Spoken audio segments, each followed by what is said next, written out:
Hey gang, Volty here. Today we're going to be ranking every card type in Magic the Gathering.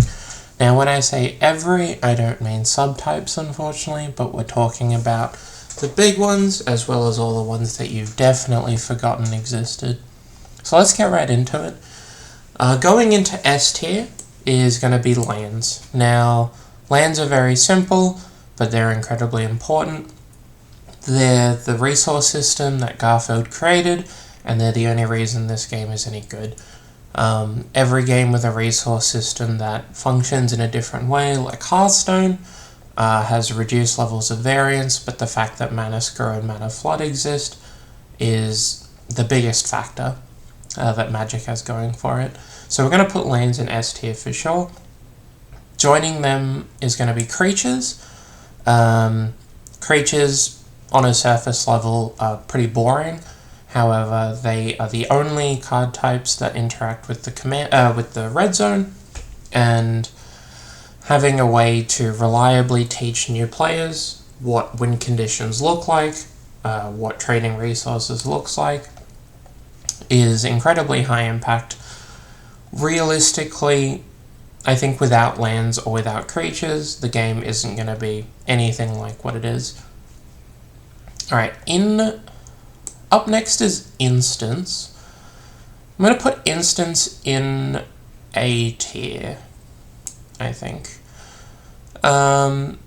Instants are the only card type that innately use the stack, and I think that's really high impact. It's possible they should go in S tier as well, but I'm going to put them in A tier for now. So, when I say they use the stack, everything except lands uses the stack. If you cast a creature, it goes onto the stack. But instants are the only reason that we wouldn't just be playing cards, having them resolve, have them do the thing, and move on. Obviously, there's cards that have flash and activated abilities, but in terms of actual card types, instants are the ones that use the stack. Sorceries, I'm going to put in B tier. This might be a bit controversial, but I think from a game design perspective, it's neat that we have spells that have different timings, because obviously if a card is a sorcery and it has a similar effect to a card that's an instant, the sorcery can be more powerful because it has a timing restriction. However, I don't think the game would be worse off if we only had instants. And I think the game would be worse off if we only had sorceries. So we're going to put sorceries in B tier. We have artifacts and enchantments. I'm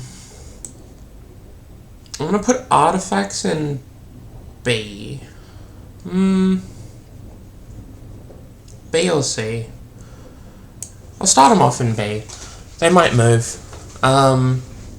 I think it's interesting that we have artifacts and enchantments. From a game design perspective, enchantments can be more powerful than artifacts in much the same way that sorceries can be more powerful than instants, because they usually have a color restriction and are therefore harder to cast. However, having permanents on the board that impact the game state but aren't creatures is important enough that at least one of them should be an A. I'm going to put enchantments in A and artifacts in B, so flipped around to the instants and sorceries. I think if we only had enchantments, we'd be better off than if we only had artifacts, because enchantments have a color identity attached. They usually have some kind of effect that interacts with the board at a higher impact, where artifacts tend to be a bit more boring. Planeswalkers, I'm going to put in... I'm going to put them in C. I think they might move down. I personally think Planeswalkers were bad for the game. On the one hand, they did make games more exciting and more interesting, and creature combat became more relevant because we had a permanent type that interacted with combat. However, the fact that they're so high impact and so many planeswalkers can protect themselves. I think if planeswalkers couldn't protect themselves, so if none of them could create creatures and they were just value engines, I think they'd be better for the game. But it's too easy to accidentally make a design mistake when you have a card that impacts the board as much as a planeswalker typically does. Actually, I'm going to put them in D. I don't think they're F tier, but I don't think they've had an overall positive impact on the game. Battles are going to share the D tier with planeswalkers. I don't think we needed them, but it's a somewhat interesting design space. Having a permanent type that interacts with combat that doesn't provide as much impact to the board as a planeswalker. For the most part, battles had once-off effects. I actually like battles more than planeswalkers. We'll put them in the upper end of D. Next up is Kindred, formerly known as Tribal. I think Kindred is probably going to go in F. There's very few Kindred spells or permanents where it actually matters. It's a cool design space. You know, you have creatures that have every creature has a creature type, but having spells and enchantments and artifacts that have creature types is kind of interesting, but they're really underutilized. There's just so little impact that Kindred as a type will have on a game. Next up is Emblems. I think Emblems are F tier. I think they could have easily been D tier if there was any way to interact with some of them. So I think if Planeswalkers that ultimated and made an emblem, and that emblem had Shroud, or was indestructible, or was uninteractable, I'd be okay with that. So the original Elspeth Knight Errant made all of your permanents indestructible. If you couldn't interact with that emblem, that'd be good. We have reached a state where emblems can be made multiple times by the same planeswalkers, and they're not ultimates. And the fact that we can't interact with them at all, even in a niche scenario, does hinder a lot of the design space that we could be having. Like, we could be having more high impact emblems be printed if they could be destroyed. Next up is Dungeons. So I'm not going to be ranking the initiative or venturing into the dungeon as a mechanic. I'm going to be rating Dungeons as a card type. And I actually think they did really well with the Dungeons. I'm going to put them in C. I think it's a really neat little sub-game. I think I would have preferred if the Dungeons had more choices, and if those choices were a bit more meaningful. For the most part, each dungeon has an expected pathway that you'll go through that's just the best one. And I think if there were more options and it was a bit harder to venture into the dungeon, yeah, I'm gonna put Dungeons in C tier. I actually think they were like reasonably well designed. And venturing into the dungeon as a mechanic was actually really sweet. It was really cool.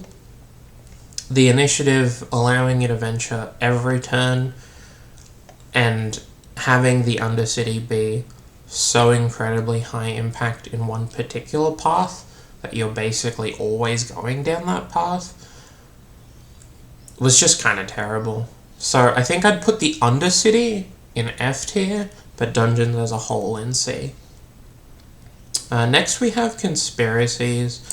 Conspiracies are going straight to F tier. I don't know if any of you viewers have played the Conspiracy draft format.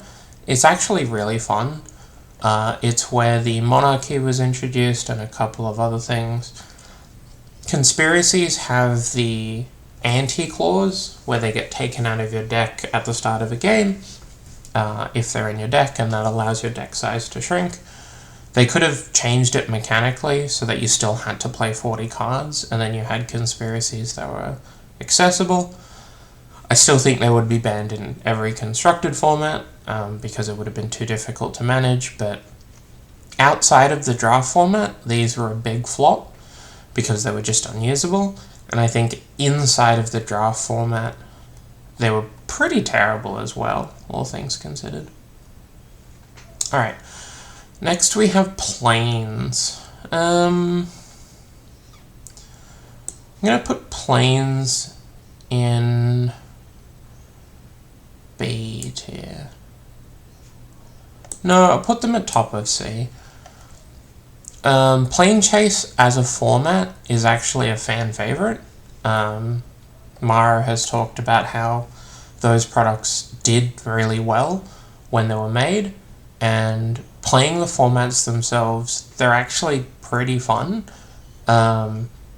You get to make a lot of meaningful micro decisions because the game state has changed. So if you don't know, every now and then the plane that you're on will change, and it'll be an effect that affects the game state. So, you know, creatures do less damage, or players gain more life, or whatever it is. I think planes as a whole were decently interesting. For the most part, they were pretty well designed. It kind of sucks that the format that they exist in is so niche, but fans of the format swear by it, and I'm happy to put them in C because of that. We have Phenomenons next, which are like planes, but they're once-off effects.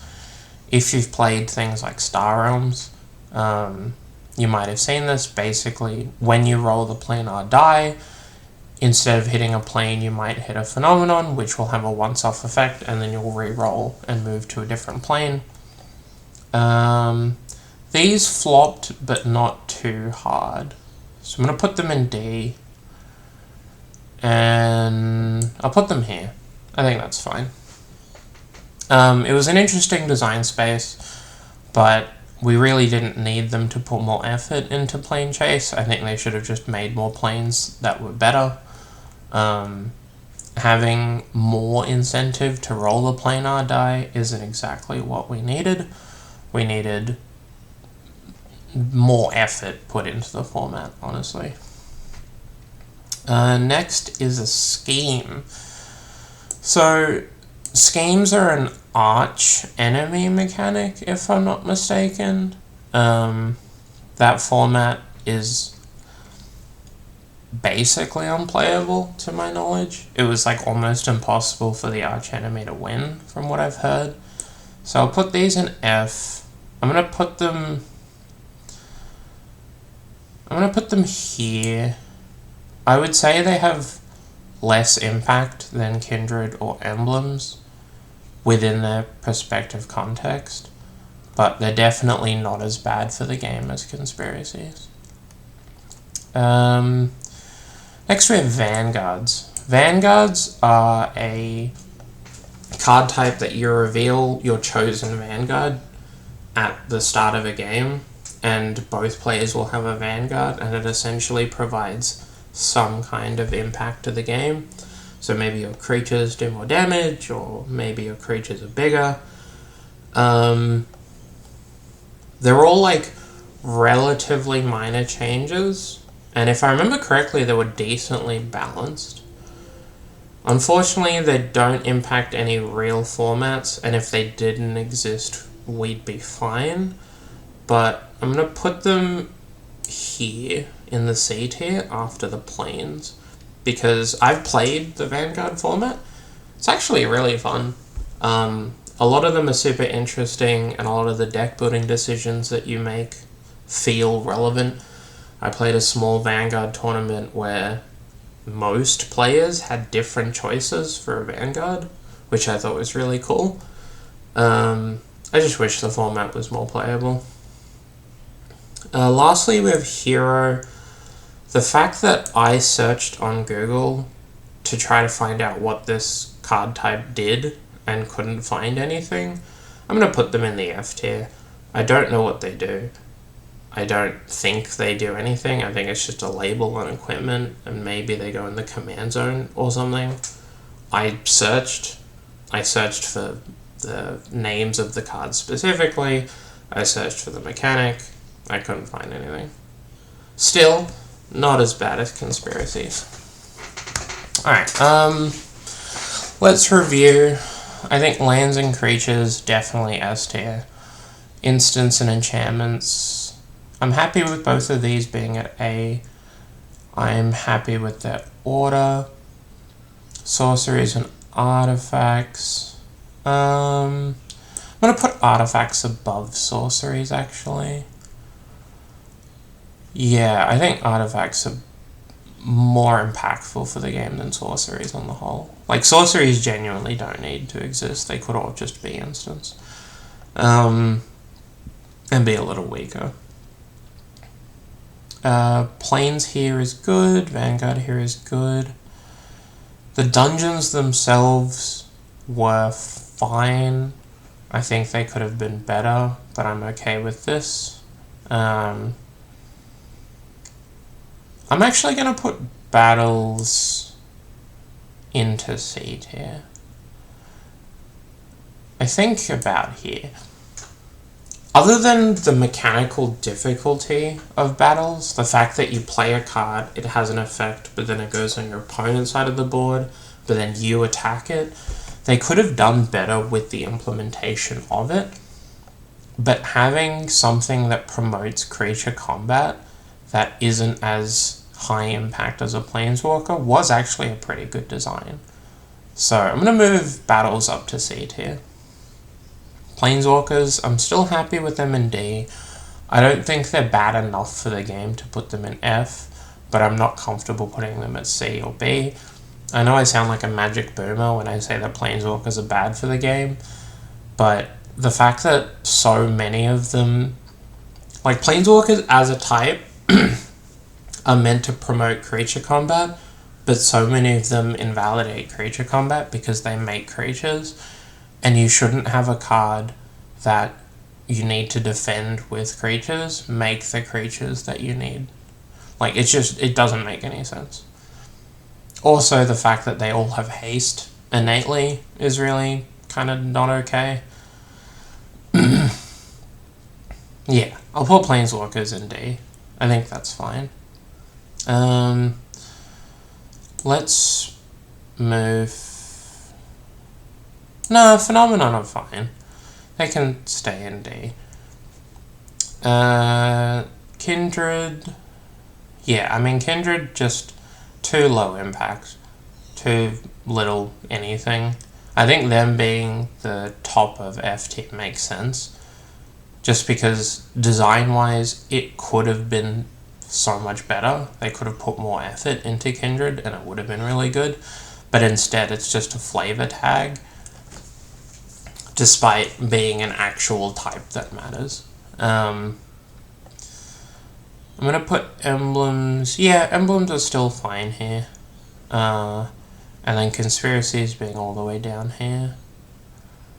Yeah, I think this is my final tier list for card types. There'll probably be some upcoming videos on super types or subtypes. But for the most part, I wanted to do this video to explain some of how I view Magic. Because I think understanding the game from a game design perspective does really provide meaningful insight. And hopefully, if you've watched this and you've taken anything away from something I've said, then that might help you in your gameplay as well. This video and all of my videos are brought to you with the help and support of my patrons. If you'd like to support me and my content, and if you want to see your name on screen up here, feel free to click the link below. There's a link tree as well as a Patreon and a Ko-fi. But otherwise, I hope you enjoyed it, and I'll see you next time.